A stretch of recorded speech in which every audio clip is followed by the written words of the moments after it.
Students, आज हम पढ़ेंगे सीजीपीएससी मुख्य परीक्षा 2014 में संविधान एवं लोक प्रशासन कॉन्स्टिट्यूशन एंड पब्लिक एडमिनिस्ट्रेटिव प्रश्न पत्र 3 सामान्य अध्ययन 1 में सम्मिलित है। भाग 2 के अंतर्गत इसे रखा गया है। कॉन्स्टिट्यूशन एंड पब्लिक एडमिनिस्ट्रेशन के 2014 के प्रश्न पत्र को देखेंगे। सेक्शन फर्स्ट में पूछा गया प्रश्न है, भारतीय संविधान के दार्शनिक आधार क्या है। यह जो है शब्द सीमा 30 निर्धारित है। 2 अंक के लिए पूछे गए प्रश्न है, भारतीय संविधान के दार्शनिक आधार में लोकतंत्र, धर्मनिरपेक्षता, सामाजिक न्याय, समानता, स्वतंत्रता और न्याय शामिल है। ये आधार संविधान को एक व्यापक और समावेशी दस्तावेज बनाते हैं जो नागरिकों के अधिकारों और कर्तव्यों को परिभाषित करता है। तो यह जो है भारतीय संविधान के दार्शनिक आधार है। अगला प्रश्न है, भारतीय संविधान में उल्लेखित मूल कर्तव्यों के मुख्य उद्देश्यों का वर्णन कीजिए। भारतीय संविधान में उल्लेखित मूल कर्तव्यों के मुख्य उद्देश्यों में राष्ट्र की एकता और अखंडता को बनाए रखना, संविधान और राष्ट्रीय प्रतीकों का सम्मान करना, सामाजिक और राष्ट्रीय हितों को बढ़ावा देना और नागरिकों के बीच सौहार्द और सहयोग को प्रोत्साहित करना शामिल है। इसके पश्चात है, राज्य के नीति निर्देशक सिद्धांतों में गांधीवादी तत्वों की विवेचना कीजिए। राज्य के नीति निर्देशक सिद्धांतों में गांधीवादी तत्वों के ग्राम पंचायतों को स्वायत्तता प्रदान करना, आर्थिक और सामाजिक समानता को बढ़ावा देना और श्रमिकों के अधिकारों की रक्षा करना शामिल है। अगला प्रश्न जो पूछा गया पीएससी 2014 सीजीपीएससी मुख्य परीक्षा में कॉन्स्टिट्यूशन में, भारत के उपराष्ट्रपति के निर्वाचन की प्रक्रिया क्या है। भारत के उपराष्ट्रपति का चुनाव संसद के दोनों सदनों लोकसभा व राज्यसभा के निर्वाचन और मनोनीत सदस्य द्वारा किया जाता है। इसमें एकल संक्रमणी मत प्रणाली का उपयोग होता है, जहां सांसद उम्मीदवारों को प्राथमिकता के क्रम में वोट देते हैं। सेक्शन 2 शब्द सीमा 60 निर्धारित है। अंक 4, भारतीय राष्ट्रीय कांग्रेस के जन्म एवं उद्देश्यों की विवेचना कीजिए। भारतीय राष्ट्रीय कांग्रेस की स्थापना 28 दिसंबर 1885 को बॉम्बे, मुंबई में हुई थी। इसके संस्थापक A.O. ह्यूम थे। Y.O. ह्यूम के नाम से भी जाना जाता। पहले अध्यक्ष व्योमेश बनर्जी, Y.M. बनर्जी के नाम से जाना जाता। A.O. ह्यूम जो है इसके संस्थापक थे। उद्देश्य राजनीतिक सुधार व अधिकारों की मांग हेतु इसे लाया गया। राष्ट्रीय एकता व राष्ट्रीय पहचान को मजबूत करना इसका मूल उद्देश्य रहा। स्वतंत्रता की लड़ाई, महत्वपूर्ण योगदान यदि हम देखें, स्वतंत्रता आंदोलन में इनकी महत्वपूर्ण भूमिका थी। राजनीतिक जागरूकता बढ़ाई और उन्हें अपने अधिकारों के लिए लड़ने हेतु प्रेरित किया। तो यह जो है भारतीय राष्ट्रीय कांग्रेस के प्रमुख उद्देश्य रहे। अगला प्रश्न है, भारतीय संविधान लचीला और कठोर दोनों है। इस कथन को समझाइए। अत्यंत महत्वपूर्ण प्रश्न है। भारतीय संविधान लचीला और कठोर दोनों हैं क्योंकि यह आवश्यकतानुसार संशोधन की अनुमति देता है, लेकिन इसके मूल ढांचे और मूलभूत सिद्धांतों में बदलाव करना मुश्किल है। यह लचीलापन और कठोरता का संतुलन बनाए रखता है।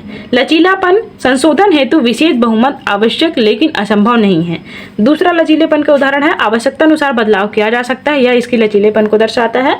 कठोरता की यदि हम बात करें, संविधान के मूल ढांचे और मूलभूत सिद्धांतों में बदलाव करना मुश्किल है। न्यायपालिका संविधान की व्याख्या करती है और संशोधन की वैधता जांच करती है, जिससे संविधान की मूल भावना की रक्षा होती है। अगला है सेक्शन 3 में पूछा गया प्रश्न, शब्द सीमा 100 निर्धारित है। 8 अंक के लिए पूछा गया प्रश्न, संवैधानिक उपचारों का अधिकार संपूर्ण संविधान की आत्मा और जान है। इसकी विवेचना कीजिए। संवैधानिक उपचारों का अधिकार भारतीय संविधान का एक महत्वपूर्ण पहलू है जो नागरिकों को उनके मौलिक अधिकारों की रक्षा के लिए न्यायपालिका की शरण में जाने का अधिकार प्रदान करता है। यह अधिकार संविधान के भाग 3 में वर्णित मौलिक अधिकारों के साथ साथ अन्य कानूनी अधिकारों के भी रक्षा करता है। संवैधानिक उपचारों के अधिकार के महत्व की यदि हम बात करें, न्यायपालिका की भूमिका, यह अधिकार न्यायपालिका को एक महत्वपूर्ण भूमिका प्रदान करता है, जिससे वह नागरिकों के अधिकारों की रक्षा कर सकती है और अन्य अधिकारियों या सरकार द्वारा की गई अवैध कार्यवाहियों को चुनौती दे सकती है। दूसरा महत्व है नागरिकों के अधिकारों की रक्षा।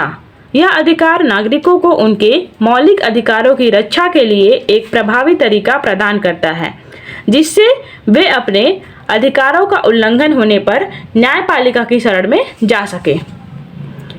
इसके प्रमुख पहलू यदि हम देखें, रीट याचिका जारी करने का अधिकार, जो नागरिकों के अधिकारों की रक्षा के लिए एक महत्वपूर्ण साधन है।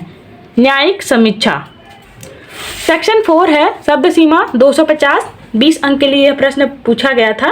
हाल ही में न्यायिक पुनर्विलोकन न्यायिक विधि निर्माण में बदलाव किया गया है, जिसका परिणाम न्यायालय तथा संसद के बीच टकराव हुआ। इस कथन का परीक्षण कीजिए।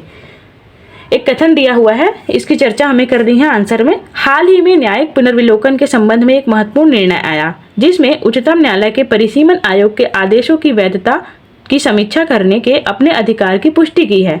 यदि ये आदेश स्पष्ट रूप से मनमाने और संवैधानिक मूल्यों के विपरीत पाए जाते हैं तो न्यायालय हस्तक्षेप कर सकता है। न्यायिक पुनर्विलोकन की सीमाएं। आर्टिकल 329 परिसीमन विधियों की वैधता के संबंध में न्यायिक पुनर्विलोकन की परिधि को प्रतिबंधित करता है। अगला है न्यायिक पुनर्विलोकन के अधिकार। यदि परिसीमन आयोग का आदेश स्पष्ट रूप से मनमाना और असंवैधानिक मूल्यों के साथ असंगत पाया जाता है तो न्यायालय स्थिति को सुधारने के लिए उचित उपाय प्रदान कर सकता है। तीसरा है न्यायालय व संसद के बीच टकराव। यदि हम देखें, न्यायिक पुनर्विलोकन के इस बदलाव के कारण न्यायालय और संसद के बीच टकराव की स्थिति उत्पन्न हो सकती है, क्योंकि न्यायालय अब परिसीमन आयोग के आदेशों की वैधता की समीक्षा कर सकता है और आवश्यकतानुसार हस्तक्षेप कर सकता है। यह टकराव तब हो सकता है जब संसद द्वारा पारित कानून या परिसीमन आयोग के आदेशों को न्यायालय द्वारा असंवैधानिक घोषित किया जाए। इस संदर्भ में महत्व यदि हम देखें, न्यायिक पुनर्विलोकन के महत्व: संवैधानिक मूल्यों की रक्षा, न्यायपालिका की शक्ति, नागरिकों के अधिकारों की रक्षा।